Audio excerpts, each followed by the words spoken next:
what surprised you most about the last year?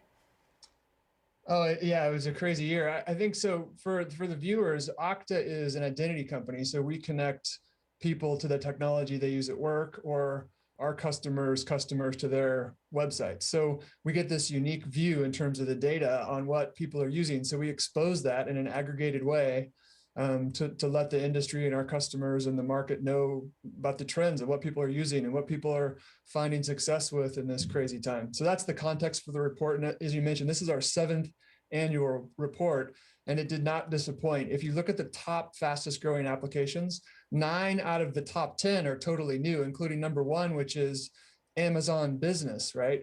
Amazon has a lot of great products, but they're not necessarily known for the business purchasing application, which we saw rocket to the top of the chart. So people want to buy a new work from home setup to be productive in remote work. Amazon Business helped them do that to the tune of about a 300+% growth rate in the last year. So Okta shares have been up 100% over the last year, in part because there are more companies out there that want to protect the work that their employees are doing, whether they're using Slack or Salesforce or Zoom. What do the next 12 months look like to you? Well, I think what we've seen is the pandemic and working from home accelerate trends that have been in motion for many years, the trend of more cloud applications, the trend for every organization to have to become a technology company in the sense that they need to build their own websites and mobile apps to compete with their digital competitors, their offline competitors that are getting online.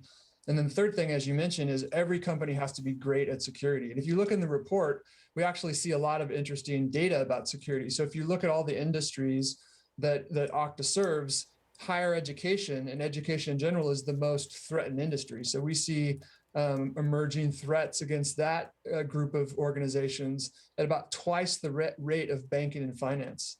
So everyone's got to deal with security, and education organizations have to deal with it, according to our data, more than most. So speaking of cybersecurity, in the wake of the SolarWinds breach, has there been an increase in demand for cybersecurity? And what can you say about your outlook there, given this new and it sounds like very dangerous threat landscape? Yeah, I mean, the threat landscape is dangerous. It has been for a long time. And as organizations are trying to take advantage of all this new, modern, innovative technology, we talked about the top 10, all these great new modern applications like Figma and Miro, which are collaboration applications, Lattice HR. There's all kinds of innovation out there. And it's easy to use, it's highly accessible, it's from the cloud, but that means more security risks. So when you look at something like a SolarWinds breach, everyone's looking at their own infrastructure and saying, hey, I thought the cloud was the way to go, but maybe that was an on-premise legacy system attack. Maybe the cloud is even going to come into my organization faster because of this.